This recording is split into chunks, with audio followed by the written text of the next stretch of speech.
Good morning, Nigeria. Welcome to Signature Television, of course, on Signature Morning. My name is Christopher Lele. Another brand new day to do business with you, talking about the state of the country, the state of the nation, political issues, matters affecting us as a citizen of this great nation, the giant of Africa. And of course, we have with us the oracle, the eyes of the gods, and the voice of the people. Good morning, Baduka Chris. Chris, good morning. Good morning. This one, you only greeting Nigerian. Signature TV is a global TV. So I say welcome all the people of the world and dear viewers and listeners on whatever platform you have joined Signature TV this morning. We say you are welcome to stay. Just weaken your relaxation and we'll take you through the process again. Yeah. I'm glad to be here. Yeah, right. Okay, so we have the newspaper review coming up shortly. Please do stay with us. Every second, every minute, every day, news is breaking, events occur, and there are new developments. At Signature TV, we follow these stories objectively, bringing all sides without bias, explaining the complex issues, breaking down the numbers, and investigating the issues behind the news. Anywhere and everywhere, near or far, wherever the news is, we will be there. Signature TV. News in your pocket.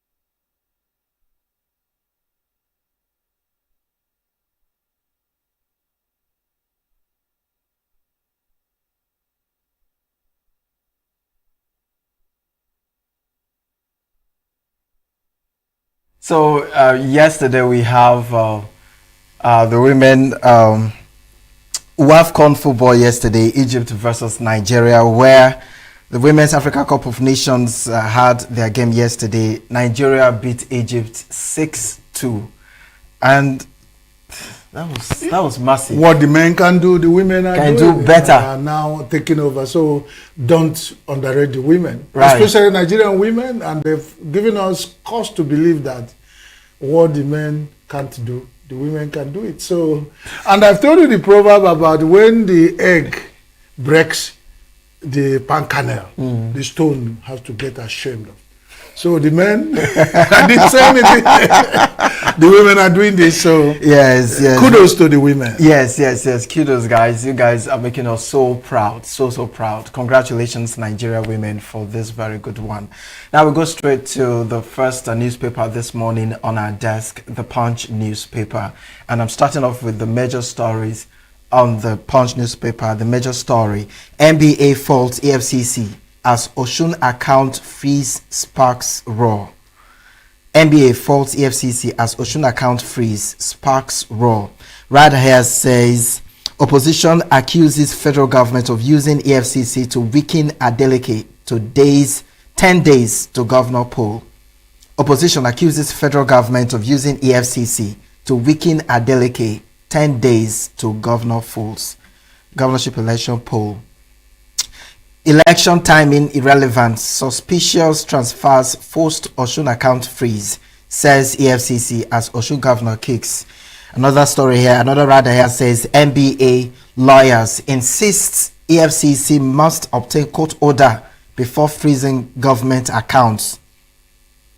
Okay, fake agency probe. Adeyemi rejects closed door reps quiz. You can find that on page 9 of the Punch newspaper. WAEC results reveal 38.5% failed 5 key subjects. Bus preaching ban threatens religious freedom. PFN speaking there. And Tinubu hails military as 308 Kwara Niger abductees rescued. Congratulations to that very story. Like I'm happy to get that. Yeah, well, let's take off on the major headline of the punchy punch. The punchy punch. Remember, we will come straight to look into that story. Yeah, we will. But it's appearing on our headlines. So it is. If rain falls twice, we can do breakfast twice. And even the fourth EFCC as Oshun account freeze sparks row. I think it calls for serious thing, but he said we'll save the best for the last. But if EFCC, the way it's going, the only thing I can even say now, why selective? Why selective? If the federal minister of Abuja, FCT, boasts on the newspapers and the news platforms everywhere that he used 750 million to do one billboard, and you ask yourself, where is the EFCC? And I've asked that question. So many people in power are using whatever they have to get what they have. Why now? Why the searchlight on? And if people now accuse the FCC of being selective, it's not out of the way because they've shown. But there's one thing I guarantee you. The dancing governor might show that it's not just only dancing. The dancing governor. Yes. You know, the dancing styles. Of course. Which of the styles is Adeleke known for? Maybe he's going to show the dance Sulugede. He has been doing, but Sulugede is the dance of the dead and the living. So with this, my father said, if somebody wants to take your life, if you don't know what to do with it, swallow it in your stomach. So we expect that Adeleke will swallow this life they want to take out of him. He has already made a statement. You saw the campaign where the man was spitting fire. I never know that the dancing governor can spit fire, but when something unusual happens, you bring out your unusual skills. So he has also the skill to spit fire instead of all those dancing and then at a point I was saying, this dancing governor. So talking about Adeleke, we are going to have that conversation shortly on, of course, what's trending, because he had a speech that he made yesterday regarding this account and also some other revelations regarding the freezing of his the state's account. We'll go detailed into that conversation. So you stay with us. Yes. 8:30. So as the President of Federal Republic of Nigeria, President Ahmed Bola Tinubu, GCFR, Commander-in-Chief of Nigerian Armed Forces, is hailing the military as they rescue 308 Kwara Niger abductees.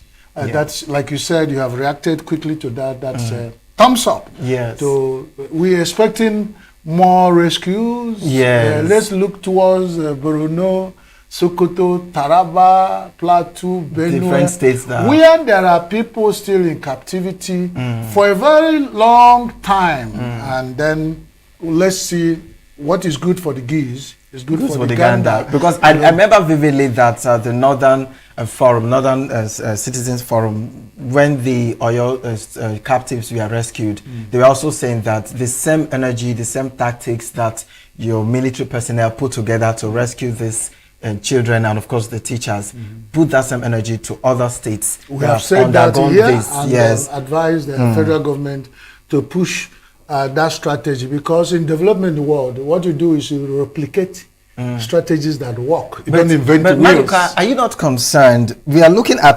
308.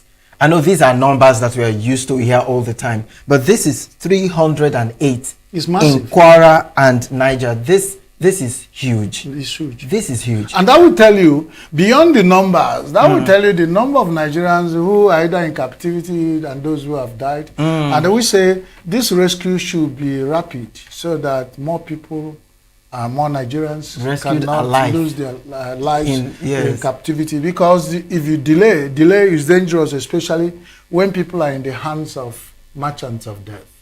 So what you do is whatever it takes you, let's set it out first, get our people alive, and then we'll discuss the strategy later. Now, when these people were, abducted from wherever they were abducted from, I want to believe they have a trail where they followed. Villagers, community members will see where these guys followed, right?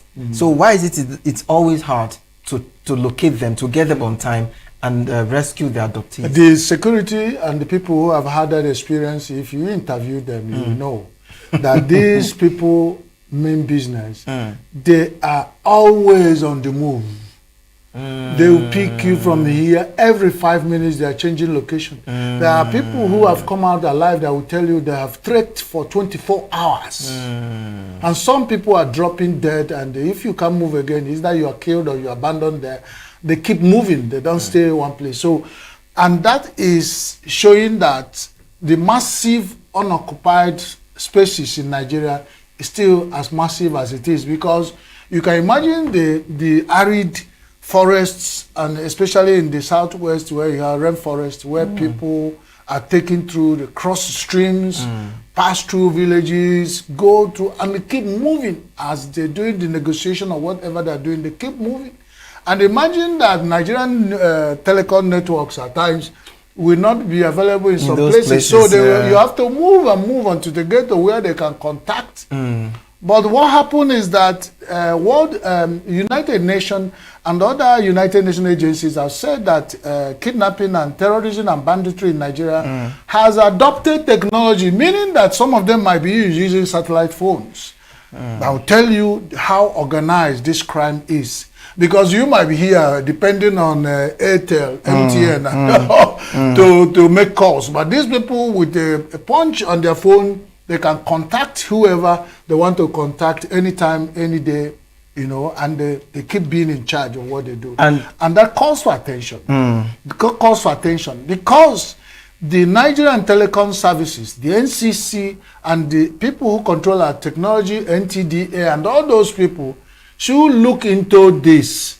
Because if the people who are kidnapping and organizing banditry and doing are adopting high technology, why should a nation like Nigeria, with all the resources available, claim that in 2026 this is happening in our country?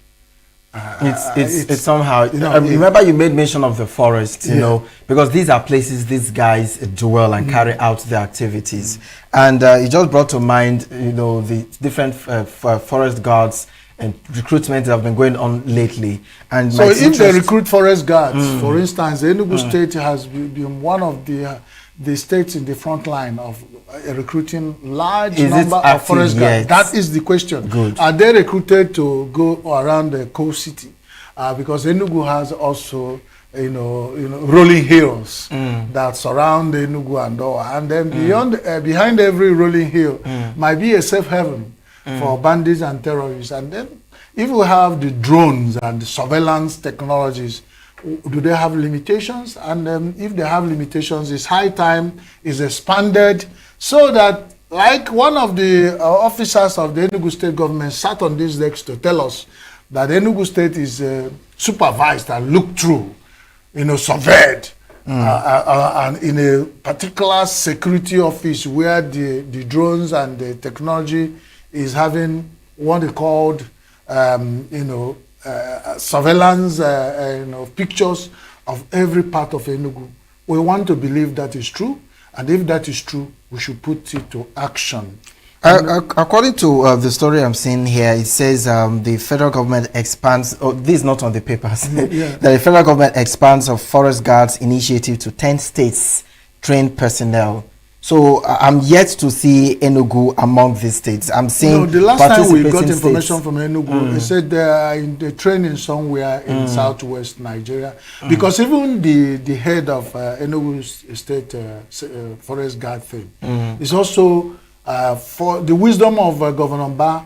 He has to pick somebody who is not an able person to head that, and that person is coming using the experience of the Amoteku in the southwest to make sure that he strengthens the forest guard situation of the initiative in Enugu State. We're only expecting that they should put whatever, this is not time, that they training for too long, for over 3 months. They should, because I remember in emergencies, if you are an army recruit, in emergencies, whether you have finished your training or not, you have what you called crash program for you to get to action because you signed for it. So, and the participating states here, we have the Borno State, the Sokoto State, Yobe State, Adamawa State, Niger State, Kwara State, Kebbi State, Kaduna State, Edo State, and Kogi State. Meanwhile, these are like the red flags, you know. It could be, but that tells you how reactive Nigerian situation is. They may have picked states they are reacting to. What of the states that are supposed to be anticipatory action? Because I told you, Enugu State, before the last week Sunday abduction in the church, in just by the backyard here, if the anticipatory action of making sure that whatever initiative that using forest gas to do covers the entire states of Nigeria. By now, we won't be talking about only 10 states. Yes. Because assuming you secure the 10 states and get a forest guard in here working there, those people will move to other areas they call as a weak target. I'm really surprised that we are having just expanding to 10 states when we have the state of the country in a serious mess insecurity-wise. It's supposed to be operation forest guard in all the states. And that's so there will be no nook and cranny, any place that these criminal elements we have as hideouts to intimidate. Okay, now look at Oyo State. Yeah. Okay. Right. So that's by the way, we say WAEC result reveals 38.5 failed 5 key subjects. If you find out in Signaturetv where one time we were talking about, and I was so passionate and I was using some words like WAEC is overrated. WAEC is overrated, and the results keep coming out because WAEC has been, what we know about WAEC. I remember when I took, if I tell you when I took my first WAEC, Chris, but let me keep that for myself. But I'm saying WAEC is not what we used to be. All that prestige, all that honor given to WAEC has been dissolved into corruption, because even when you're talking about WAEC, Expo coming up and releasing result of people are now doing anything at the Ayaba office. So instead of Nigerian WAEC headquarters to mess up with the West African zone of exam, they should create WAEC for Nigeria, because let Nigeria sleep on their, like a goat lying on the ground, sleep on their skin, instead of using their juju to spoil the blues of other West African nations. If Nigerian WAEC want to fail, let it fail alone, and not carry people like Ghana, Guinea-Bissau, and all the other people who believe in WAEC along. I understand. Because everything in Nigeria will always have a mess attached to it. I understand your concern, and I know very well that, of course, we've heard of stories where we have these exams, WAEC, taken at night with torchlights, candles, and what have you, stories of leaked papers, different things, stories happening around WAEC. But it is also important for us to take note that it is not just about WAEC. We are looking at the educational system in Nigeria. It is failing. Ogamaduka, let's take you back. Always fall from the head. Yes, let's take you back to when you started your education. Imagine you take us back to your time when you started. Even if it was just in elementary 5, or I don't know what you guys call it then, basic 5. You can compare basic 5 to the tertiary education of our days now. People that went to basic 5 can compete with people that went to tertiary education in this current day. So the education system in Nigeria right now is weak, and a whole lot has to be put into it. Chris, you say it again, because when things, Nigeria, one of the drama I acted in, Bribe is the title, written by Yov Gary. He said one man there, a character, was telling his guy, he said, Nigerians will speak Oyibo, Dogo Trench, and things will be spoiling. They're speaking Oyibo until things spoil finish. When Expo started, those daily days, as far back as 1982 or beyond that. So when it started, it was a WAEC. But I know that when it was starting, there was deliberate attempt by parents, school authorities, and the Ministry of Education at all levels to curb it. I sat, for all the papers I sat in WAEC, wearing boxer. No pencil and biro, nothing. And one of the days, I'll tell you the story, where some of our bad eggs among us were saying you should go and tell our examiner, WAEC examiner, how to manage things so that they will input. And the man shocked them.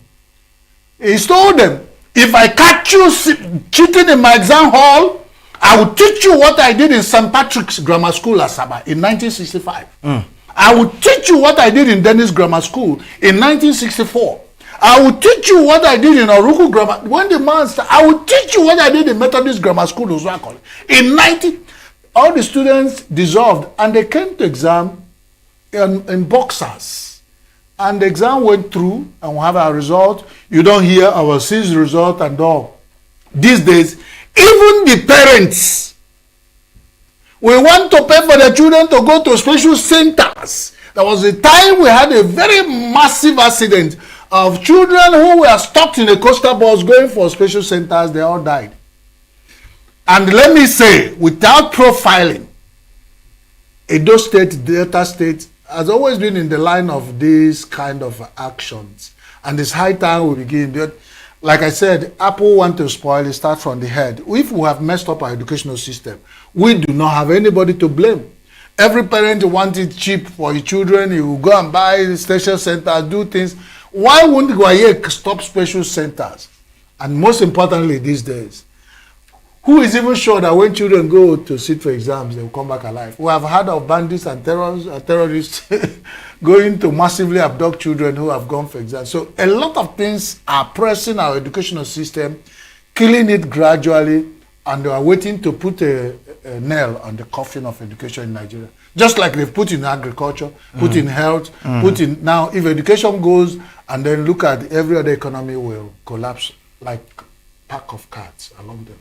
Yeah, it is concerning in as much as WAEC or the government will be concerned that education system is failing. I think we have to go back to the root, how it all started, and look for a better way to solve this challenge. And then going to Tribune, we run out of time. The anger as EFCC freezes Osun State account. We have a special discussion for that. That's a major thing we'll talk about. Troops rescue 308, we've talked about that. Nigeria domestic economy expands by 3.87% in 2025.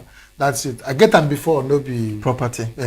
So these figures and data they are telling us with it's not what we are talking about. We're talking about the life of an ordinary Nigerian. And FG to pay outstanding wages award to public servants before mid-August. As 2027 is building up, government is thinking about patching up some things. Let's see how that goes. Oyebanji Award spelling bee world champion. How those ones? That's page 5 of Vanguard. But national challenges, FG to forge stronger partnership with Catholic bishops and other stakeholders. Akume, the secretary to the federal government, is responding at last after, if you see the viral video, is trending so much the internet is broken. Some people who are defending the presidency are firing their salvo, while the defenders of Nigeria are firing on the side of Cardinal Onaiko. And we see that a lot of people have decided not to tell truth to authority. They want to defend everything in the name of politics. But whether you do politics, whether you do anything, if Nigeria is spoiling, it is spoiling. There's no politics that will cover it. The best thing is to start to amend the fences at the earlier time, because they say a stitch in time saves nine. And on the Daily Trust, EFCC freezes Osun State account 10 days to election. That's cause for concern, and we'll give that. Protests in Lagos, Abuja over insecurity and hardship. That calls for attention, Chris. Well, it's not new. We've had a couple of protests here and there over the years, over months, back to back. Even the one that happened in Oyo for the Orire students is even part of it. Now, this has been happening over and over again. So and just imagine how Buala and Onanuga and all those people will react to this. Just imagine, if you close your eyes, you can say, imagine where Buala is facing a national press and reacting to protests in Lagos, Abuja over insecurity in hardship. He will tell you, we didn't see it. No, they'll say political parties are behind this. They just want to spoil the current administration. So this is another job for. We are waiting for how Onanuga and Buala are going to react to protests in Lagos, Abuja over insecurity and hardship. We wish them luck, because whoever befriends a bad wasted woman, na him go carry up, na him go carry down. If you are selling, they happen in a community where some young girls will go and overfeed themselves. During the time their suitors will come, their mother will sit at the edge of the seat and be telling them, don't worry, he's a small girl. Now the thing where he chop, now make and grow this, he's not old. So when you have a bad market to sell, or sort of, or so it seems, you have to do a lot. You go explain tire according to Nigeria. So Boala and Onanuga, please explain that. So let's just run through the papers. Yeah, Vanguard. Outrage greets EFCC freezing of, okay, that's repeating itself. FG deepens consultation with Cali bishops again, AGF. So, and then Guardian. The papers are just like almost the same thing. Adeleke, APC, Bika over fraud, buying, vote buying, and intimidation, all those ones. So I think it's the same thing. On Daily Sun, Tinubu ready to deepen dialogue, okay? Osun State Governor cries foul, heads to court over frozen bank account by EFCC. And that's about that. Yes, just the last one, still on The Guardian. Showore Group protest in Abuja, Lagos against hardship insecurity. I'm just cool with this Showore guy. You know, the way he's taking this justice and activist, human rights activist thing to the climax. Don't forget he's a presidential candidate of AAA. Right. That's his party. Yeah, but so, my concern is he keeps doing this, he keeps going to jail, he keeps coming back. They keep arresting him, harassing him, he still keeps coming back. I just like the energy. No, like the energy, and actually every Nigerian will do the same. Why should he be only Showore? Showore, right. Is he only Showore that is staying 240 million Nigerians? Who did this to Nigerians? Because he say if Nigerians really stand up and feel that anything is wrong, then anything is wrong. Whatever is bad, no matter who do it. And if most Nigerians can talk truth to authority and then come out and say, we don't want this, we you know, Bamuso, that was what I was using, looking for yesterday, my northern Hausa speakers, we always tell you, Bamuso, when they don't like anything, you see them on the mob action, they say, Bamuso, Bamuso, Bamuso, we don't like this, we don't like this. Why is the only Showore that didn't like what's going on in Nigeria? Why is the only person facing hardship, hunger? So I think selective protests of when they profile it to Showore, put it in a better picture, like all the newspapers said, Nigerians protest hardship, hunger. If you say Showore, you'll be swallowed in the voice of opposition. All right then, please stay with us. We'll go for a short break. When we come back, we'll take a look at Osun State. What really is happening with Osun State? Is it a government targeting this very state, or really something really going on with the accounts? Stay with us as we have that conversation after this break.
We are local.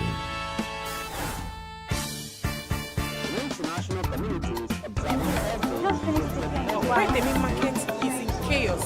People We are national. Those in support of this motion as amended, say aye. Aye. We have taken it by default. We are international. Israeli airstrikes. Donald Trump left us the worst unemployment.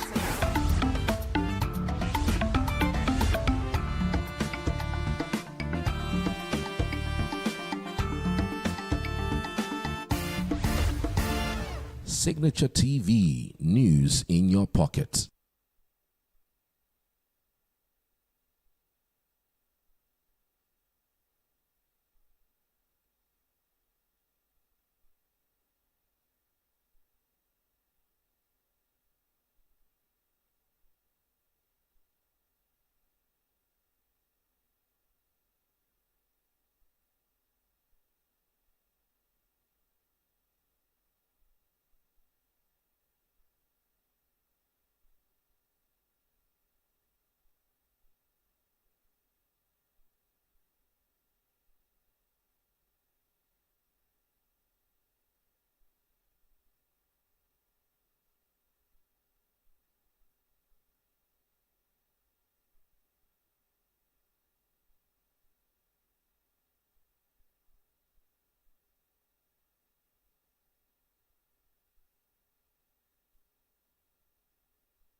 Osun State Governor Ademola Adeleke has accused the Economic and Financial Crimes Commission, EFCC, of directing the freezing of a state government account domiciled with a commercial bank 10 days before the August 15 governorship election.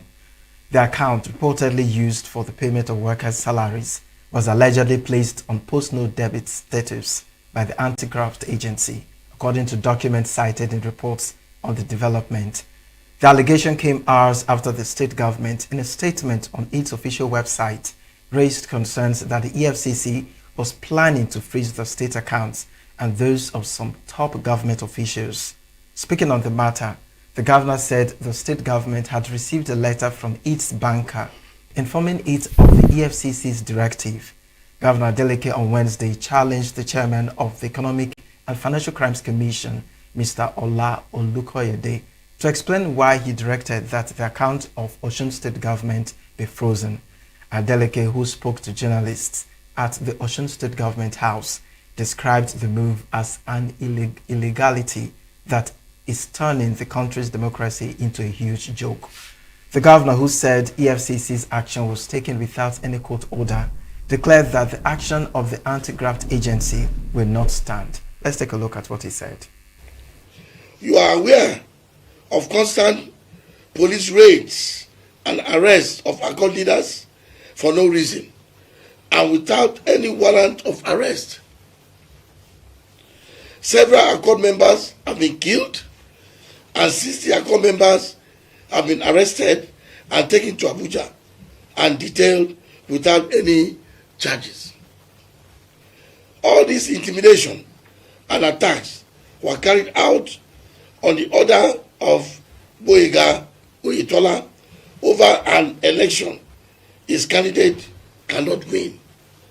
As if all this were not enough, this morning we received a letter from our banker forwarding a letter from the EFCC instructing the bank to freeze Osun State government account.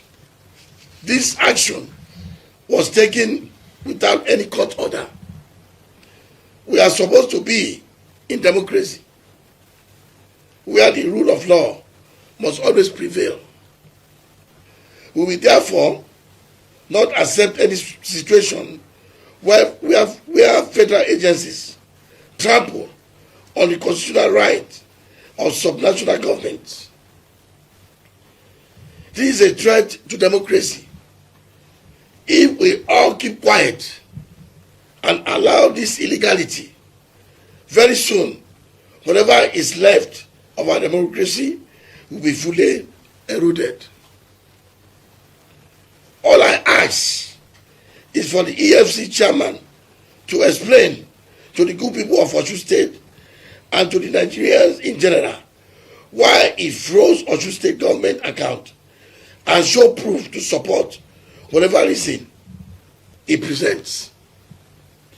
These and all our illegalities being visited on Osun says is turning our democracy into a huge joke. I am instructed by Attorney General to challenge this illegality at the Federal High Court, Osogbo. As for me, we are pushing ahead with our campaign.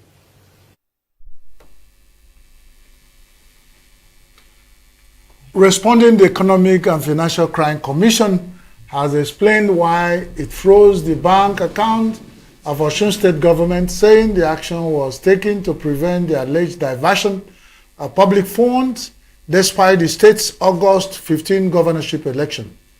The anti-graft agency disclosed this in a statement posted on its official X account on Wednesday, saying it had been investigating the Osun State government since March 2026 over the alleged fraudulent handling of about 11 billion in ecological funds, intervention funds, and allocations from the Federal Account Allocation Committee. According to the Commission, some officials of the state government, including the Accountant General, had already been questioned as part of the ongoing investigation. The FCC said the investigation alone would have warranted freezing the account, but it claimed it detected suspicious movement of funds from the government accounts beginning August 2nd. Defending its decision, the Commission said it had a legal responsibility to protect public funds and could not ignore suspicious financial transactions. Because of the forthcoming governorship pool, the EFCC further disclosed that Osun State was not the only state under investigation, saying it was monitoring the finances of several state governments. Chris? So and then you have to wait just 10 days to the election to pull this stunt on them. Now, if you go to the EFCC page, the one I ran into on Facebook, you see the comments from people, from Nigerians. Many Nigerians are of the opinion that this is politically motivated. This has nothing to do with an actual fraudulent act going on that in that account. According to what so many people are saying on that comment section, Nigerians are so fearless. They said that because the Osun State governor is not APC, that which other APC states are you investigating? Have you pulled this kind of stunt? Why all of a sudden you're pulling this stunt on the called, so to speak, state? Now, if you take a look at that video where the governor was saying different attacks that have been happening to some of their party members and what have you, and this is not just the first. Before this video came out, before he made the speech, he had already said that there were attempts by the EFCC to freeze the account. I was asking what really is going on. Why do you want to freeze an account? Salary account for that matter, where payments will be made. Now, if payments are not made to the workers of that state, of course, they'll start to hate on the governor, feeling that the governor is not doing well. And of course, during the election, they will not take him seriously. You know why it's funny? And the only thing that I haven't seen there you didn't see, that EFCC boldly say they are doing the same, and many states will have to watch out. Meaning, if you are a slave and you are there seeing how a fellow slave is being buried, you just know this, your fate awaits you. And now Nigeria, the way it's going, is not telling you that winner takes it all. Because 90 million Nigerians of flies cannot be wrong when they keep pointing out that this is politically motivated. And then nobody is hiding it. Why at this time? If you have been following movement of fund or investigating Osun State since March 2026, why are you freezing account in August? Just few days to election. And now, if you do that, like you said, you turn the heat on the governor. But remember, the Igbo proverb said, when a man, begin to pursue the small chicken, the roast, and the roast is running, the man who is pursuing you will be falling and getting up, because the roast will be running around, dodging for life. And one thing about it is that the Igbo say that if you want to kill a snake, the snake will be struggling for his life. Why the man who is also trying to kill snake is also struggling for his life? If it turn out to become fight between any state that is not APC state, your account will be frozen, threats and the killings and all will be allowed in your state, then Nigeria has gotten to that last portion of its life where the winner takes it all, and then it's a state of nature, survival of the fittest. Don't underrate a sitting governor, no matter how you want to remove his wings. One thing I know, if the Osun State people, all this one you say turning heat, when you see an eagle beaten by rain, it only has washed the dirt out of Ugo's body. Nothing, not even, is like a leopard. When you see a leopard with all the spots, no amount of rain will remove the spots of a leopard. If the Osun State people are in love with their governor, the dancing, amiable Governor Adeleke, I don't think if the FCC freeze all the accounts in there, that it will change anything.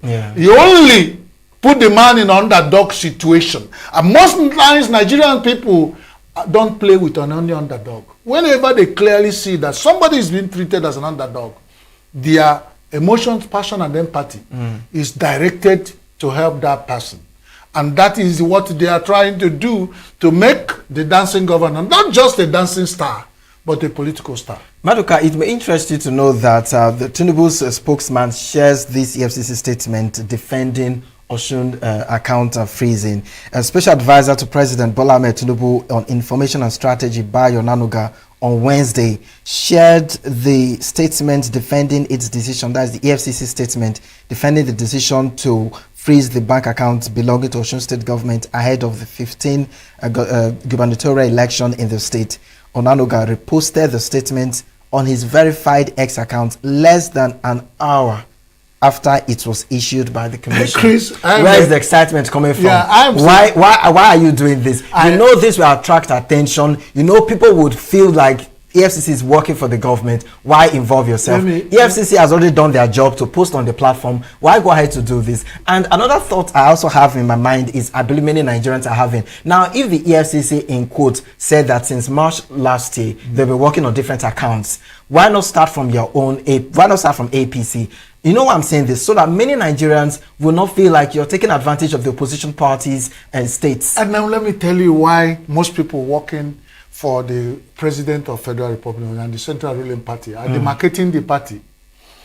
If you leave all the good things that President Bola Ahmed Tinubu is achieving and you face the opposition, the governor, the president and this government has just released or facilitated the release of 308 Nigerians in captivity of the bandits and terrorists. Onanuga, they did not see that. Make a speech and make a noise about it. As something you can sell for your governor. What you want to sell is what the PRO, spokesperson of the EFCC, has tried to explain. And the presidency has to come at the mouthpiece media or whatever it is. We have to add his voice to that. And you know, whenever they see you, that is only on those things you speak. And this time you speak, you are not getting attention, favorable attention to the person you speak for. Why are you still speaking? Why don't you find what they call soft targets that will sell the market you want to market? Election time is coming. What you guys keep doing is to sell the impossibility. Who are you going to tell that the EFCC freezing account of Osun State, will their governor has been smoked out of whatever from PDP, smoked him into ABC, moved to ABC, now with one Accord party. And then you want to smoke Accord party to death, squeezing it, and then you think you can, as a presidential spokesperson, sell that to 240 million Nigerians, and they will hail you and say you are doing good work. If, as a communication specialist, that's what you call crisis communication, it backfires. This is not crisis communication. This is crisis promotion. If they are communication specialists marketing our president, what they are doing, they are demarcating, and I've used that word several times. Every of these effort, because they are bereft of ideas. They don't know a single thing to do to promote all the good things that the president of the Federal Republic of Nigeria is doing. They can only, I use the example of telling you, why you call any of them now to say, okay, can you tell us what your government has done? Then we say, bring Peter Obi for a fight. Bring Adeleke that they will not freeze his account. Is that what your government have achieved?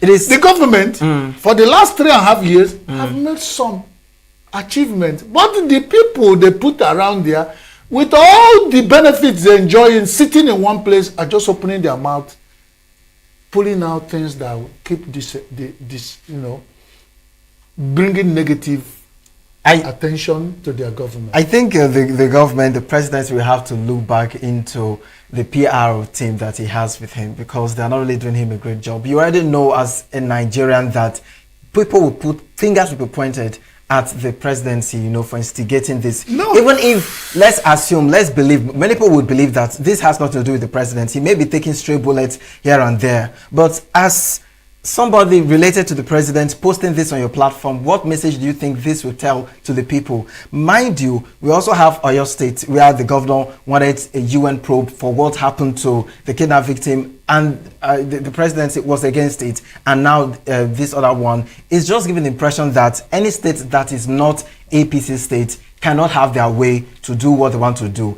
And also the concern now is many people were thinking that INEC is under, the heartbeat of the government. And now if the EFCC is also having these threats, it's going to be another angle that many Nigerians will now doubt and start to question every other act of EFCC. We, like you said, we question, and the way we keep questions is like the issue of you see a man strap a bag and is pounding fufu. You are saying, let's watch out what you do with the fufu after pounding. We are watching all the people from Aso Rock with their mouths wide selling. Let's see what they want to do. 2027, January 16 is almost near the corner. Let's see, what are they trying to do that I say, I don't agree. He said, I must agree. I want to do this. He said, I cannot do it. If we say, do this, the right thing, he said, shut up. It will fight you that you are either talking from opposition. Nobody wants to see reasons to take some criticisms as something you build on, as inspiration to do better things. You are seeing it, and attack dogs can only scatter things. If you are really interested in getting President Ahmed Bola Tinubu to return on the second tenure as President of the Federal Republic of Nigeria, these attacks, these actions, all these negative approaches to issues will not solve the issue.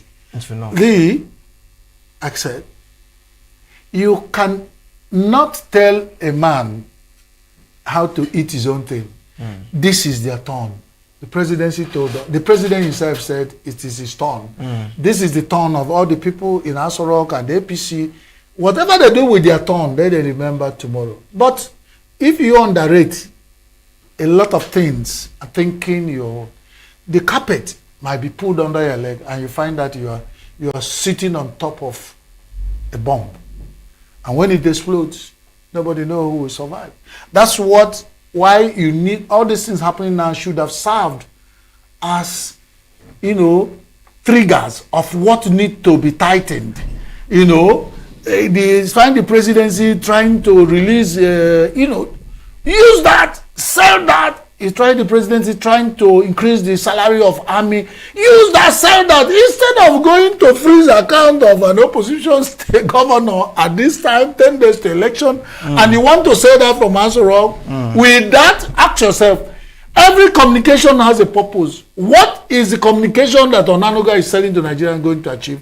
For Nigerians to now say, hey, President Bola Ahmed Tinubu, you have done noble. Freeze all the account of all the opposition states, 10 days to election, and we'll vote you back in 2027. If that is not what they have in mind, then the approach is totally wrong. Quote me. All right, and you said the governor is a dancing governor. Of course, we love him for that. And many people will think that he's a weak person. But the Osun State Governor, Demola Adeleke, has instructed the state's Attorney General to file a lawsuit in court against the Economic and Financial Crimes Commission, EFCC, following the freezing of the state government's statutory allocation account.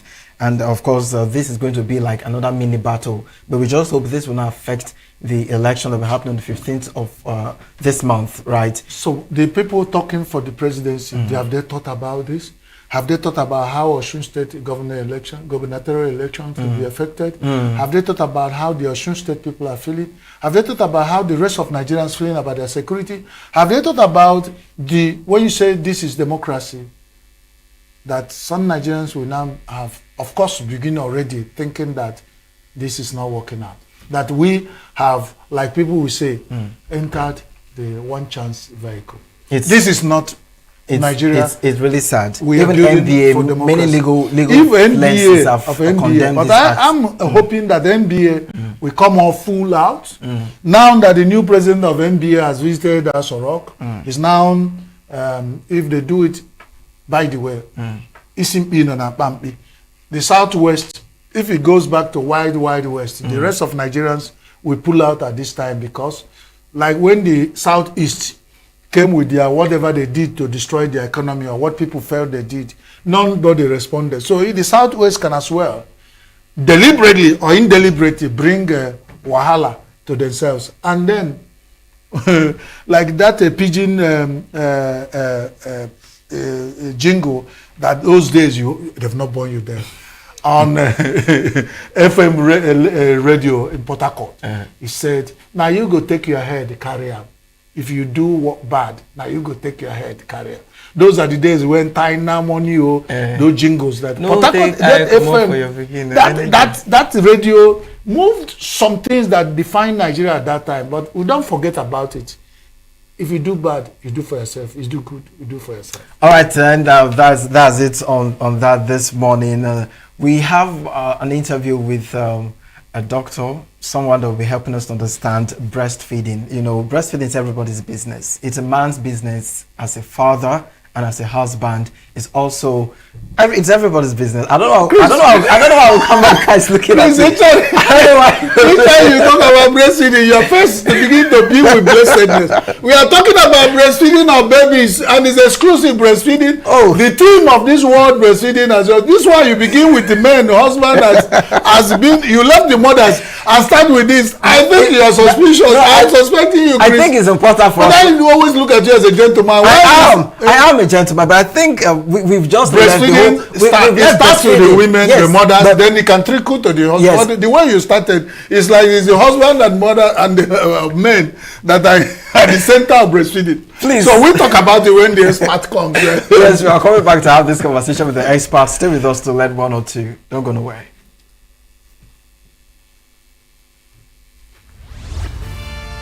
We are local.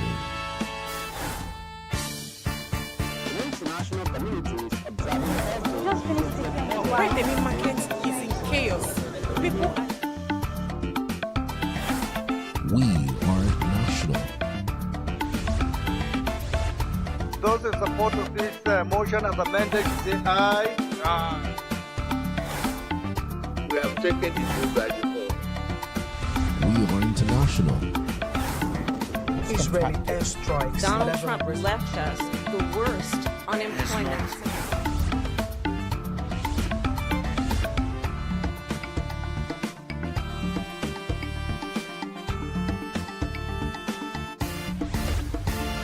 Signature TV, news in your pocket.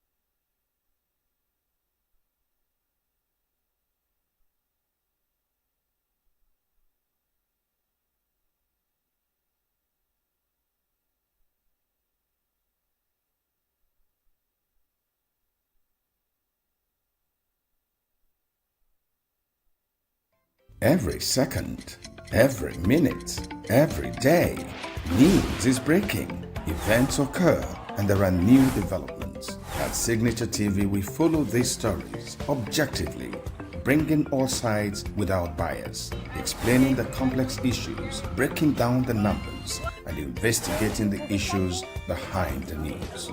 Anywhere and everywhere, near or far, wherever the news is, we will be there. Signature TV. News in your pocket.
Tired of the snow? Tired of the bad TV signals? Nigeria has gone digital. Introducing Free TV, the national platform for every Nigerian. Get 100 plus channels immediately. Sports, news, and entertainment in your native language with clear picture quality. Whether you're in the city or the village, our satellite signal reaches every corner of 36 states from day one. No monthly subscription, just a compatible decoder and you are set. It's a national asset built for you. Take the show on the road, download the Free TV app and stream your favorite channels anywhere. Starting this May, scan to download the app or call 0700 388 7277. Free TV, digital TV for free. Brought to you by NBC.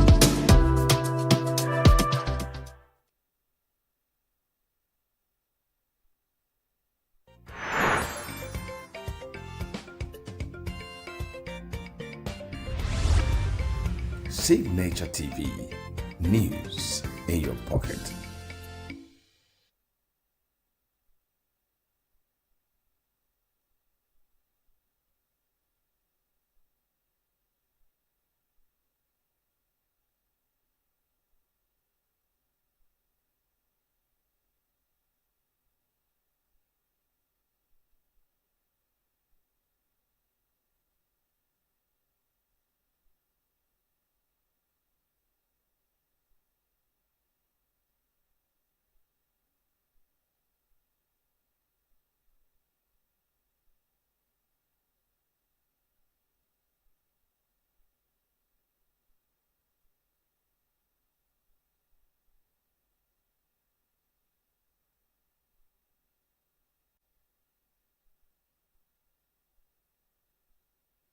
Every second, every minute, every day, news is breaking. Events occur and there are new developments. At Signaturetv, we follow these stories objectively, bringing all sides without bias, explaining the complex issues, breaking down the numbers, and investigating the issues behind the news.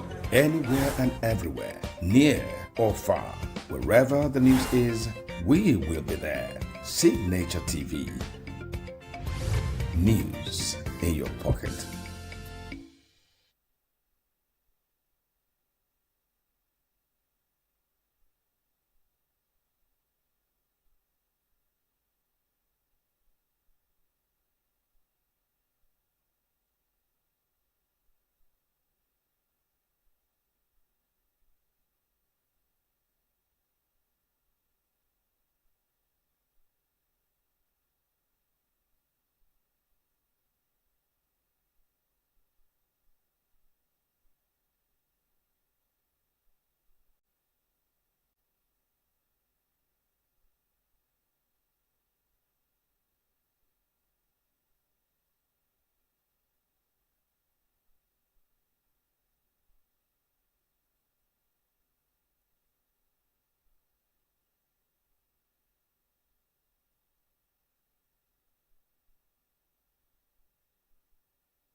Let me go. This is World Breastfeeding Week, observed from August 1 to 7 every year.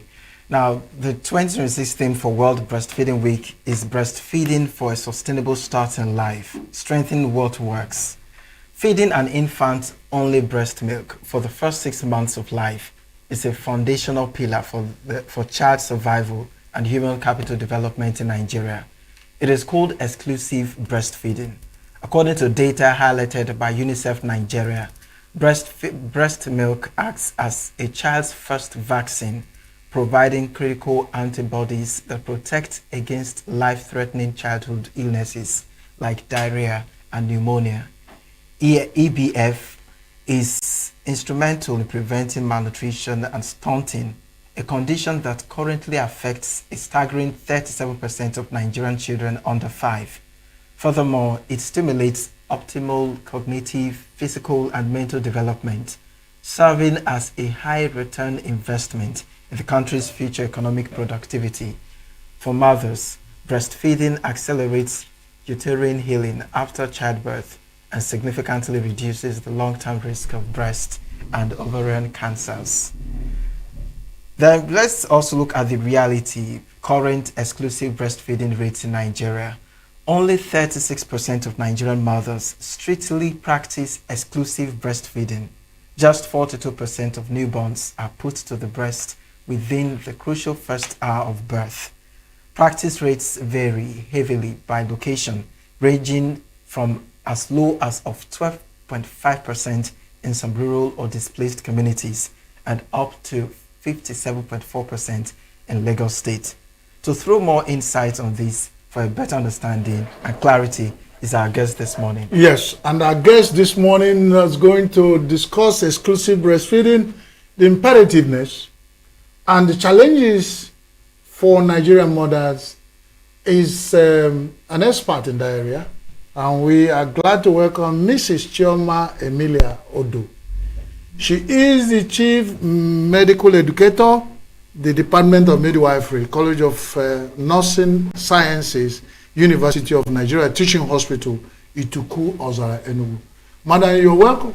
Thank you, sir. You're looking, I don't want to say what will cause trouble between you and your husband. Let me say you're looking beautiful and, cool.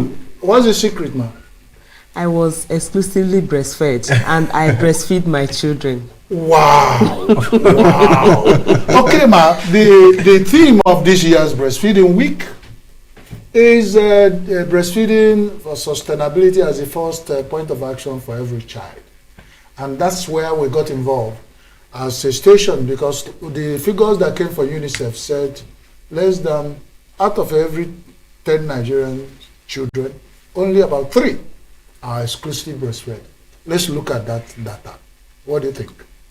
It's really worrisome. Very, very worrisome. Because let's get back to history. The history of exclusive breastfeeding dates back to early 1990s, precisely 1st of August 1990.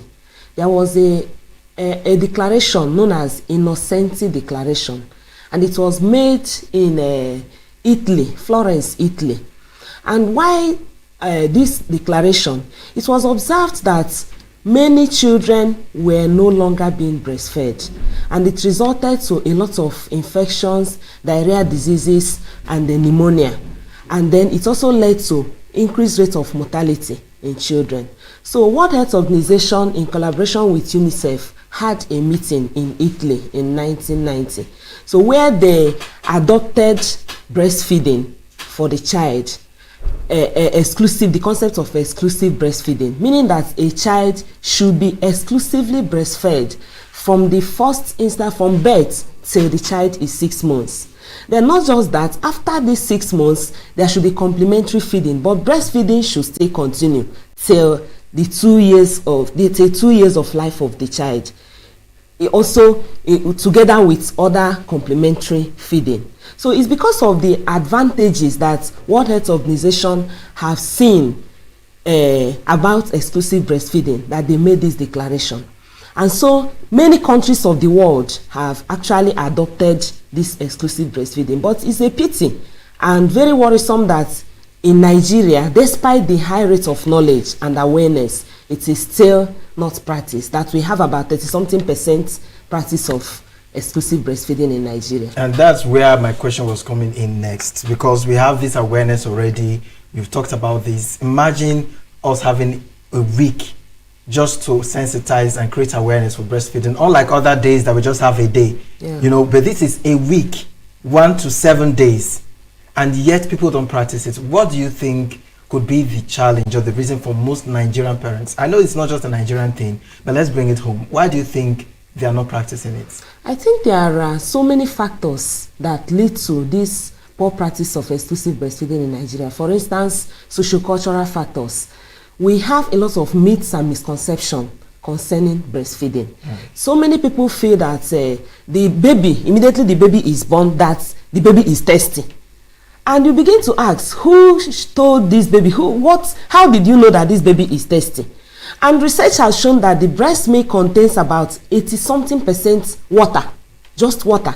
So that is why the breast milk is the most important for this baby. It serves that it tries to create that gap, to fill that gap of whether the baby is thirsty or whether the baby is hungry. The breast milk, it contains all that the baby needs. So a lot of our mothers, a lot of teachings going on out there, that we need to give the baby water so that the baby will grow well. Some people even say that the breast milk, that some mothers have bad breast milk that kill babies. All these things are myths and misconception.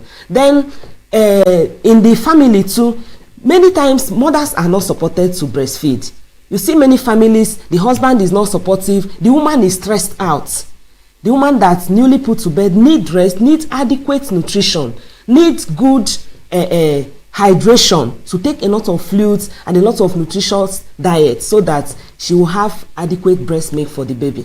Then when you also come to the workplace, the socioeconomic part of it, a lot of mothers presently are working because it's no longer possible for only the men to take care of the family financially. So many mothers are working, and the clamor to return back to work after childbirth also hinders this breastfeeding. Then even in the workplace too, we need support. In many workplaces, mothers are not supported, but the government is doing a lot of things. Like recently, there is this extension of maternity leave to 6 months. I think ENUGU State has already adopted that. All this is still in favor of breastfeeding, so that the mother can stay for 6 months and breastfeed the child. So many other factors, okay, are involved in these challenges of breastfeeding, which I believe that if they are well addressed, the problem will be solved and babies will be well breastfed. If they are well addressed, yes, babies can be well fed and they will move on. I think the issue here is not about the imperativeness of breastfeeding exclusively. Nigerians have picked that. We are interested this morning on the challenges. Why is it not? Because since the adoption of the Italy concept and the convention of breastfeeding, Nigeria signed to it, and most Nigerian women initially find it difficult to believe, but they have picked it. Where it dropped, because this data that we have now didn't start to drop. You got to a point where we have up to 80% until it start dropping to 36.5, which is becoming our concern. Now the challenges is what we are looking at. Okay. What I want you to go back. You have mentioned cultural, the myth and all. Is that all? It's not just all. Okay. Also, the belief in I can do it. People want to show off. Some people want to show off that they have the money to buy, to show affluence. Sometime in the past, some mothers, some families use the number of artificial milk they have given to their babies to show off that they are well to do. So, and we know that these artificial milks, they are not cheap either. So some people want to use it to show that they are from a very wealthy homes and they don't have the time, personal factors too. Okay, and so many other problems around breastfeeding. Then personal belief of the mother, because one has to be intentional for one to be convinced that I want to do this. It should start from even before the baby is conceived. During antenatal, the woman and the family have to make up their mind that we want to exclusively breastfeed this child. So if that decision is not taken early enough, and the challenges of childbirth also come around, you see that the woman will be so much stressed out. And when the baby wants to feed, the easiest thing to do is to prepare food for the baby, and the woman will just leave it. But the challenges are so much.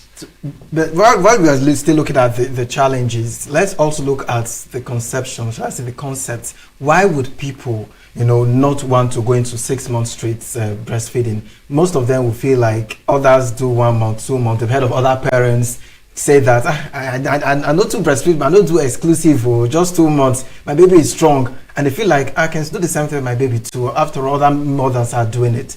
What are the health implications for not carrying out a complete 6 months exclusive breastfeeding on a child? Okay, the health implications are so many. On the part of the child, breast milk, I will go about it this way. I will use the advantages to still show us the implications of not breastfeeding. For instance, the breast milk contains all that the baby needs for the first 6 months of life, without water, without any other thing, except prescribed by a doctor, maybe ORS when the child has diarrhea, or multivitamins. Then, if the baby is not well breastfed, there is tendency that the baby will be malnourished, because this formula have strict guideline on how to prepare them. Okay, looking at the economic circumstances in Nigeria now, you see that a baby in the first week of life might need up to 1 or 2 tins of milk, and none of these may cost less than 10,000 naira. And you can now think how many families can afford it. So it will force the mothers, some of the mothers, they will get, like how the artificial milk is prepared, you need 30 mils of water per each scoop of milk. Okay, so for each 30 mils, you need a scoop of milk. So when the mother has seen that they cannot afford this milk, they might they will put excess water in order to make the milk to last longer, which will now lead to malnutrition of the baby. Okay, then in the hygienic aspect of it, you know, all these feeding utensils need to be washed and kept very clean, and many times the mother may even leave it at the hands of the nannies, who may not wash it properly, and it can lead to infections in the baby. Then the colostrum, that milk that the baby takes within the first 4 to 5 days of life, it is rich in antibodies that help to protect this baby against infection. So come to think of when the baby did not receive it, and you know that the immunity of this baby is very low at that first time of life. Okay, so the baby that didn't receive it is predisposed to all these infections like diarrhea, upper respiratory tract infection. So a lot of implications. Then on the part of the mother, breastfeeding help the mother to regain her health faster after delivery. So it prevents the mother from having some complication like bleeding after birth, because there are some hormones, I don't want to bother us with medical jargons, there are some hormones that immediately the baby is put to breast, these hormones are secreted in the body of the mother that help in contraction of the womb, so that the uterus can return to how it was before pregnancy. So if this baby did not suckle the breast, you see that the mother is also in the danger of bleeding and even some of the diseases again. So many implications of not breastfeeding a child properly. Yes, but I know, like I said, our interest is in challenges. I want to put these challenges to poverty, insecurity, and okay, you have mentioned cultural and but poverty and insecurity. Let's use insecurity. In the last near abductions in your state, in the last ones that, and even among the ones that were released this morning, among them are children of a varying age and months. Some of them are less than 3 months, some of them are less than 2 years, at least within that still breastfeeding. Yes. Do you think that in IDP camps, in the bandit and terrorist camps, that a nursing mother abducted, who is thinking about who will be raped next, who will be beheaded next, we have time for breastfeeding? No. So I want to put that in context, because when we are talking about in ENUGU here, where we have some relative peace, then let's put Nigeria in context of poverty and insecurity as it affects breastfeeding. Okay, you rightly said it. Like in some of these places where let me pick insecurity for instance. You know, for the woman to breastfeed, for the breast milk to even come, the woman has to be in a very relaxed state. Okay, so that stressful condition, even if the woman wants to breastfeed, many times the woman will not lactate, because fear, threats, environmental factors, harsh environmental situations, the woman will not be adequately fed in that camps and even in that environment. The woman will not feed very well, so it really affects breastfeeding negatively. So in the Nigerian context, this insecurity is a very big factor too in breastfeeding. So let's look at poverty, because a man, I put in context, a woman sells paper at Oboite market to sustain the family. The father is out riding keke, and then when they come back, the meal that the parents have to eat for the mother to lactate after stressful day and all that. And then somebody somewhere will be telling that woman about exclusive breastfeeding her child for 6 months. How do you put it in context as an expert? Well, poverty could be a factor, but I want to look at it in two ways. Let's assume this woman don't have enough food for herself, okay? It will be very difficult for her to lactate. But when you look at it from the other angle, what will she be giving to that baby? The needs of every woman primarily is what to give to the child.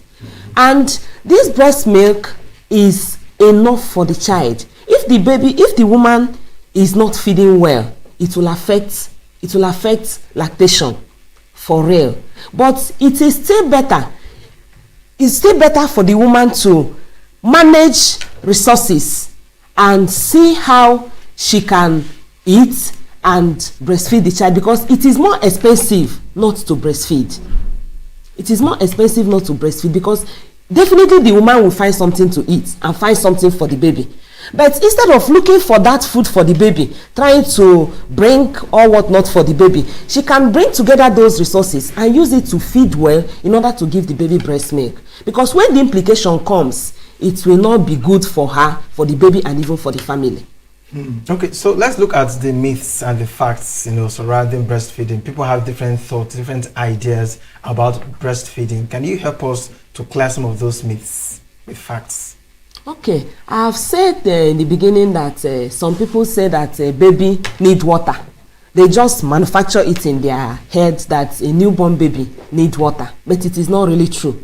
Because scientifically, the constituents of the breast milk is about 80-something% of water. So you don't need extra water for the baby. Once the baby is well breastfed, the baby gets enough water and other nutrients.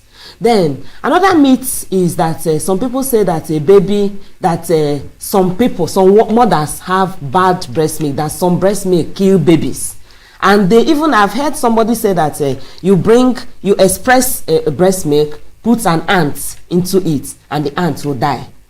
Okay, and they use it to test if that breast milk is good, in quotes, or is healthy. But that is just a myth or misconception, because even common sense will tell you if you bring anything fluid and put a living organism inside it, it will suffocate, it will drown and die.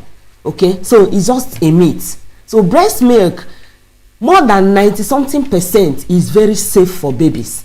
But I will not also rule out the fact that there are some contraindications. For example, there is a condition known as galactosemia. Galactosemia is a congenital problem that some people have.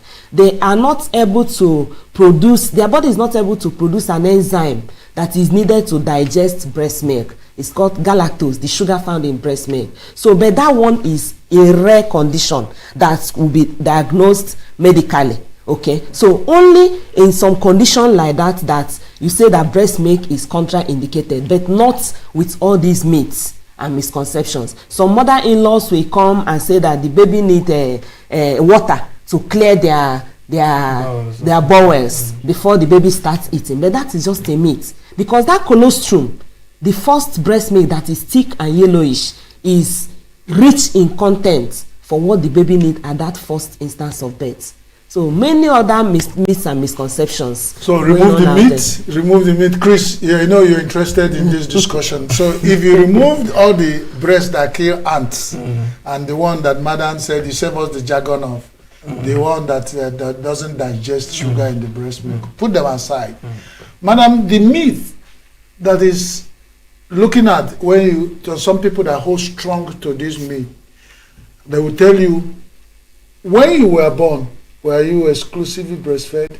How now that you grow into a beautiful woman who can take claims and said, I am healthy, I am breastfeeding exclusively and that. So what is being done to clear this concept culturally that has stuck? That most of us were not exclusively breastfed. Even the Minister of Health of Nigeria today, I'm sure, wasn't exclusively breastfed. But he has risen to become Minister of Health. So when some people are talking about, do they really bought this idea? Are they doing it like the Nigerian, women issue? When people are talking about women, people come in the public and talk, but when they go back in their houses, they are fighting women. And they want to still say men. But when they come in the open, they do it to placate the society. Are you seeing the same thing happening with this myth surrounding exclusive breastfeeding? And what is the experts like you doing to fight this myth? Okay, basically what we do is public campaigns, education of the public, only during and researches. Is it only during breastfeeding? No, during antenatal. That's why we encourage women to register early for antenatal and go to antenatal clinics as and when due. Because when during antenatals, a lot of health education is being given, not just on breastfeeding, but so many other things that affect childbearing and childrearing. So public campaigns, education, even in the schools, in secondary schools, school health programs, people are being educated. Health workers should also hold these campaigns to the public so that the sensitization will still be ongoing and people will be well sensitized about this, because myths and misconception can, the major part of it will be erased through enlightenment programs. And then when you give like all this data that we are given. And okay, let me also talk about what you said, that in the olden days people were not exclusively breastfed, but they are alive today. See, research has shown us a lot of things. In that olden days, we did not keep the records of people that died, under 5 children that died. People will just die and maybe they will attribute it to witchcraft or one thing or the other. If somebody have quarrel with somebody and they say, I will deal with you, they will attribute it that is the witchcraft of that person, or that this person has killed this person. So what we only know are the people that survived it. But there is no data. We cannot say that because we that are alive, we are not exclusively breastfed. We use it as a campaign against exclusive breastfeeding. We don't know the number of people that have died as a result of not being breastfed. But recently, because of current researches, scientific approaches, and the investigations, we are able to keep trend, to have research and have facts and information about what this breastfeeding does. So yeah, I want to ask the question that my friend Chris has been battling with. We've been holding him, so let me ask what is his mind. He was bringing the issue of men have to encourage their wives and support them to breastfeed. But in some other places, especially this generation that of men that are more interested in what they get out of breast instead of what their children get out of the breast. As a woman, do you see that as a challenge? It is. It's a big challenge, because we also encourage men to follow their women to the antenatal clinic and listen to all these health talks. So, you know, I don't want to sound judgmental, but basically, we know that men, they like breasts. I don't know what they see in breasts. You don't like breasts. You put me on the side by God's grace. Chris? Okay, go ahead, ma. So, but the man, the breast is different from the breast milk. What we are talking about, the breast milk for the babies. Okay? The babies need this breast milk for the first 6 months of life exclusively, and afterwards till about 2 years. So, whatever the man is doing to the breast or with the breast, he should allow the baby to suck and get adequate, because the baby is who needs it at that particular time. Without any interference. For 2 years? Without any interference. So, Chris, you know this now that for 2 years, since you're doing that. We've heard of stories where, of course, men, fathers that just have their child, right? And with the mothers are breastfeeding, they'll also want to have a taste of that milk, because they're like, what this child is enjoying, I want to have know what it feels like, to taste it. Is it healthy for men to taste? And is it also healthy for men or for mothers to allow their husbands to carry out this kind of activities while breastfeeding their children? Well, there is no documentation that says it's unhealthy for the men. I mean the breast milk. But it can't satisfy the men. When researchers say, when WHO has said that the babies need this breast milk first 6 months exclusively until 2 years, imagine how many, assuming milk is given to you as a man with this cup and you drink it, even if the breast milk is expressed, in this cup and you drink it, that meal is not going to satisfy you. Is it hunger you want to satisfy, or your psychological need, or your social need? So the man, I think, may need it for some other needs, not really the nutritive value, but is not unhealthy for them. Okay, so let's look at the support from men, the fathers to their wives, the mothers during breastfeeding. How can men step in and be a supportive arm? Because we know how men could be busy and nonchalant at times, caring less. What are those areas that men can come in? You are, of course, you're a mother, right? Yeah, if you don't mind me asking. Yes. So, as mothers, what are the areas that you could see through for men to come in that most times men don't know that are supposed to come in during breastfeeding for their wives? Okay, let me use an instance of a case I encountered to answer your question. I had this woman that put to bed, and she complained to me that the mother-in-law came and said and brought herbs to be given to the baby, and she now was trying to explain to her that this baby doesn't need this because of the health talk she has already received. She was prepared to exclusively breastfeed the child. Then the husband, instead of supporting the wife, started supporting the mother, and the woman was left on alone, and this thing brought crisis in the family. So the first thing the woman needs is support. And how will she get this support? The men also need to be knowledgeable by following, because what you don't know, you don't know. They say what you don't know is bigger than you. Okay, so if this man periodically follows this woman to antenatal, he will sit down there and get the information first. And if there is any question he needs to ask, he asks and will receive the answer from the experts, so that before this baby is born, both of them are prepared to breastfeed this child. So that even if all those advice from parents, from grandparents, and from neighbors and others come, the man will stand beside the woman and say, we are exclusively breastfeeding our child, and not the other way around, when the mother that newly put to bed will be struggling to exclusively breastfeed against the wishes of the mother-in-law and the husband. Then secondly, the man should be able to provide for the woman, for the wife. Okay, because a woman that is breastfeeding needs rest, relaxation, she needs social support, she needs to feed very, very well. Okay, I've seen also a family when the woman put to bed and the husband refused, that the mother to the woman will not come for omugo. This popular Igbo tradition that the mother come for omugo. Possibly he was, I don't know his reason anyway. So, but that omugo that the mother comes, we help the woman with some of the house chores, take care of the baby while the woman rests at intervals to promote a relaxation for her, so that she can lactate very well.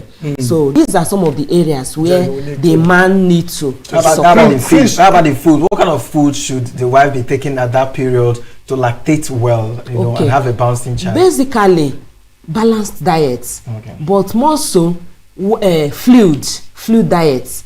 Okay, like pap, tea, this popular jimirioko in Igbo language, this pepper soup, yam pepper soup or something. So, but fluid-based diets, vitamins, fruits, vegetables, all those nutritious diets.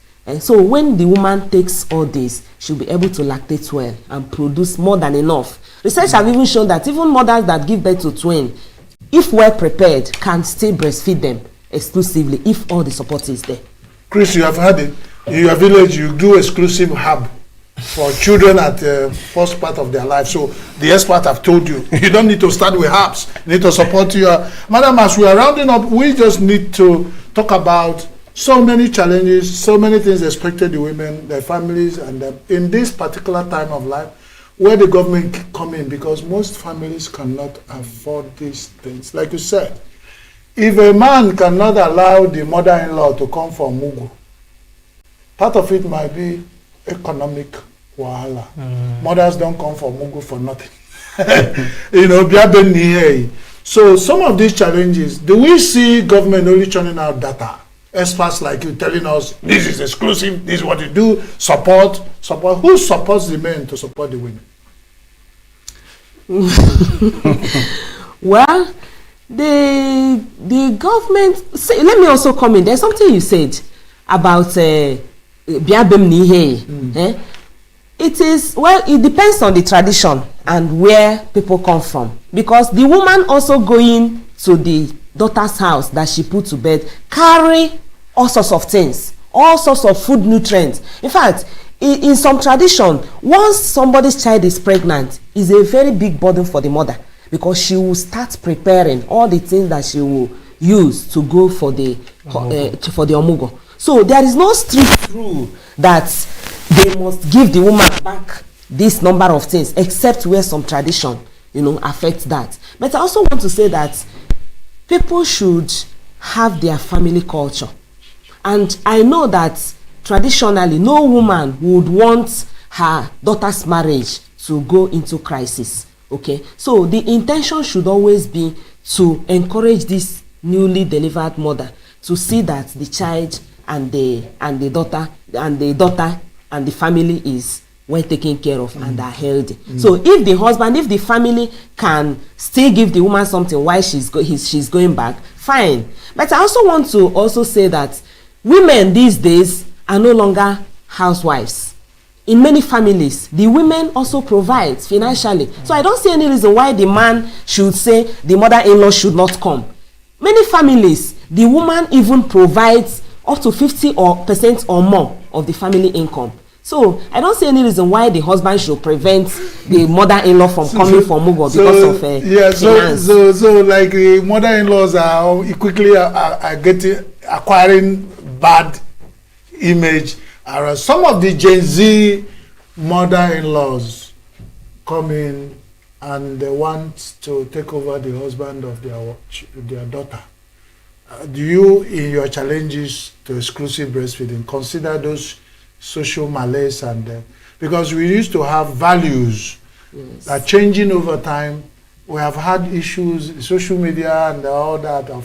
We have even have physical issues where mother-in-laws have come over and they want to take over. If the husband is as handsome as Chris Lell, they want to have a taste of what the daughter is tasting. That's fine. Well, that's an aberration. That's an aberration, a serious aberration. It's not the norm. Okay? So it's just like anything can happen anywhere. So that is not the standard. I will want to say that majority of the time it doesn't happen. But that doesn't rule out the fact that it can happen. Okay? But the family also, in a standard family, the daughter should be able to keep guard of her family, not allowing any interference, and where it occurs, the woman should be able to take care of it. Okay. So let's look at the federal government, creating policies, that will support women during this period. Support men to support women. And also workplaces. Remember, some work policies, the leave they give. How was the duration like? Do they even have a time for break? If a mother finally comes back to work, can they assign her some time that she can take care of herself? Yes. How can the government and some workplaces, not just public places, private workplaces, also support the system? Yes, in this case, the government has a lot to offer through policies. Like presently, we have 16 weeks maternity leave for federal workers.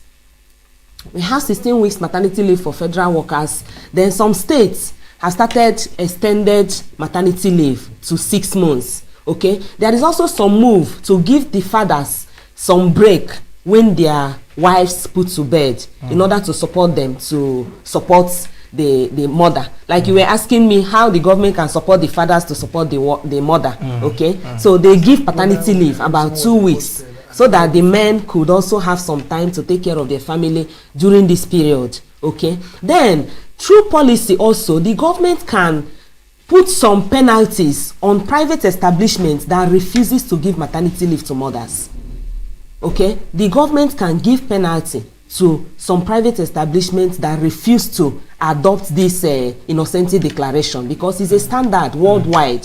So the government, everything, majority of the thing lies in the hands of the government. Like this extension of maternity leave to 6 months, I think about 6 to 10 states in Nigeria has already adopted that extension of maternity leave to 6 months, giving of 2 weeks paternity leave to the father, and then provision of some time break.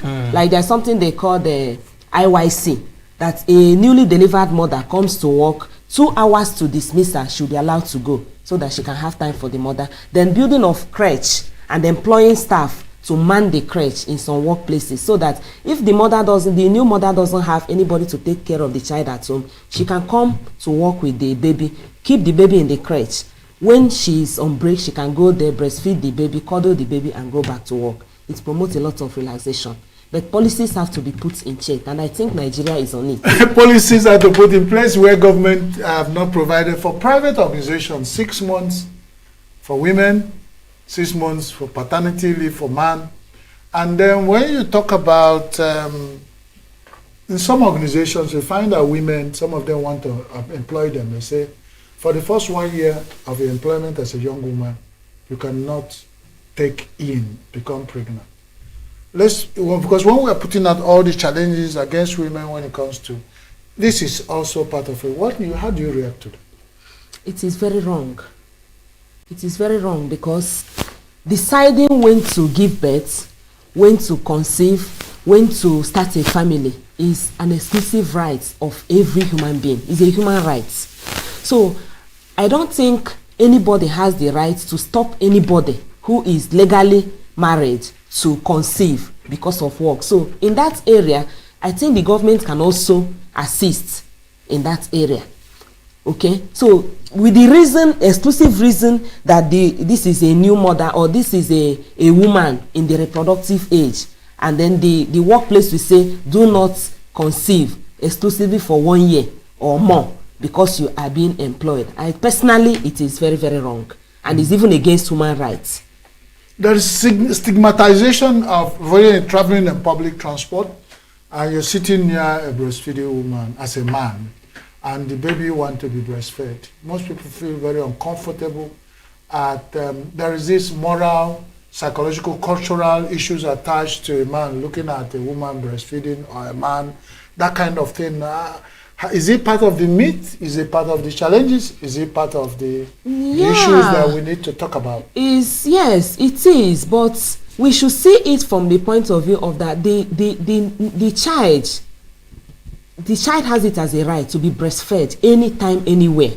Because the adults, the people that are feeling uncomfortable that a woman wants to breastfeed her child, could be holding a bottle of water, and when they are thirsty, they will drink. And nobody feels uncomfortable that they are drinking. We need to really see it from the positive point of view, that this is a newborn that needs to be fed at any time. We call it breastfeeding on demand. We don't need to time feeding. So it's the child that determines when he or she needs to be fed, and should be fed at any time, whether in the market, in the church, on transit, or anywhere. So that is part of the declaration. The declaration, sorry, Chris, before you go in. The declaration, that should be my last question for you, man. Do you think we have put all the policies, declaration, regulations that will guide women and the right of the child to breastfeed on demand? Do you think we have actually fine-tuned every policy that guarantee that Nigerian children will be exclusively breastfed, or are we still working on it? We are still working on it, because if we have fine-tuned every policy, we wouldn't be having this 36% breastfeed of number that we have currently in Nigeria. So work is still in progress. Work is still in progress to fine-tune these policies and make sure that Nigerian children are well breastfed. And according to Sustainable Development Goals, the aim is to increase this 36% to 50% by 2030. I don't know how feasible it's going to be, but I think there is a work in progress. Let's talk about children that were given birth to and the mother died in the process. How can they be taken care of? Because some parents may be clueless on what to go about and how to go about it. What are those unhealthy things to do, while trying to feed the child? If a father is watching now and he has a child that was given birth to and the mother passed on, what do you advise the father to do in that first 6 months of that child? Okay, we call it maternal mortality. It's a very big blow to the family, to the society at large. So there is an unusual circumstance, okay? But what usually happens is that somebody that is as near as possible to the family usually take care of the new baby. I've seen some situation where the relation to the mother that is still in the reproductive age, adopts the child and starts feeding. Okay, it's also possible that some other person can breastfeed, but somebody doesn't just take over somebody's child and start breastfeeding. The person needs to be screened and make sure that she is healthy. So the closest thing to do is to start the baby on artificial milk. That is a natural factor that nobody prays for. But if it has happened, there is nothing that will happen to the newborn baby more than that the mother died after delivering him or her. Mm-hmm. So to be safer, it is better to start the baby maybe on artificial milk. If somebody that can, in fact, it's safer to start the baby on artificial milk, because handing over to somebody to start breastfeeding, you don't know the health status of that other person. Okay. So let's also look at expecting mothers. What is your message for them? What do you think they shouldn't do or they should do for them to have a healthy breast milk after their childbirth? Okay, for expectant mothers, I encourage them to, one, ensure that they visit the antenatal regularly and on time, so that they will get all the information from the right source. Okay, then good nutrition, and then getting prepared and taking this decision that I want to breastfeed my child exclusively, making up her mind, because to breastfeed, it starts with decision making, despite all the challenges, because breastfeeding doesn't come without challenges. Definitely the challenges will come, but when they have already made up their mind, even before they give birth, they will be able to surmount all the challenges. Okay, I think this should be one of the last questions. Most mothers boast, they say, this is my child, I breastfeed him or her for 1 year, for 2 years. I've heard of stories where people say they could even know their names when they were still taking milk from their mother. Is it a healthy thing for some mothers to breastfeed beyond, you said exclusively 6 months? Is it healthy to go beyond that time? Yes. And if it is, what is the max they could work with? Okay, well, the standard is that 6 months exclusively, then till 2 years. That's the standard. Okay, but that is another topic of its own, how to stop breastfeeding. It's not within the context. So someone could go beyond. But remember that going beyond, the child already needs other complementary diets. Okay, so there is no harm in going beyond, but can the mother do it? Because towards that 2 years, the mother is already tired. Even the child, in these days that children start school early. Okay, so it depends on what the mother can do, but the standard is that once the person has breastfed for 2 years, she has already done that which is necessary. If she wants to extend, that one is a personal thing. You shouldn't worry yourself. Chris used to bring seat to sit down to take breast from the wow. So that's why he did his own up to 4 years. That's why he thinks. But he didn't know that the time has passed, where at that age, some people were already in nursery 5 or 6 months. And some mothers will be expecting another baby. With this generation that are always on the fast track. That's the thing. Just this thing that a lot of these new generation mothers are high on drugs, abuse, they take alcohol, some smoke cigarettes, some smoke banana, some do a lot of things and all that. You have given your advice, but it's just because of this, Chris, keep looking at my eyes. I asked the last question. What do you have to say? Because you were saying something about expectant mothers.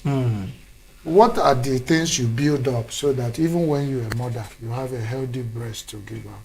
Even you be healthy to healthily breastfeed the child. Yes, smoking and alcohol is a no-no for a child-bearing mother, not to even talk about an expectant mother, okay? Because it has a way, some of these things are passed on to the breast milk, which is very dangerous for the baby, okay? Even in pregnancy, there's something we call a fetal alcohol syndrome. So children of mothers that consume a lot of alcohol, they come down with such condition, which is not really good at all. They become addicted to alcohol. Hey, Chris! So it's also always good to adopt healthy lifestyle. Yes. Avoidance of smoking is one of them. Okay. And alcoholism. All right. Thank you very much. Thank you. Well, let's say we've heard. Anyway, Chris, you are always interested in breastfeeding. We say exclusive for children, and we have an expert, Chioma Odo. You have done great on this topic, and we are glad to have you. Thank you. We hope when we call you again, you'll be here to tell us more about. I will. Thank you. And that's for those who have watched us, we have listened to Mrs. Chioma Emilia Odo, is Chief Midwife Educator, Department of Midwifery, College of Nursing Sciences, University of Nigeria, Teaching Hospital, Tukwazara, ENUGU, Nigeria. You're welcome again. Thank you. Thank you. And then you, Chris? Yeah, this is how far we go this morning on Signature Morning. Of course, we also join our Abuja studios to get what they're saying. But it's been an amazing time, and we look forward to doing this with you every other day in the week from tomorrow, 8 a.m. My name is Christopher Lele. And I'm Christian Chibuzo Maduka. Stay tuned with the rest of our programs on Signature Television. Don't go away.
Tired of the snow?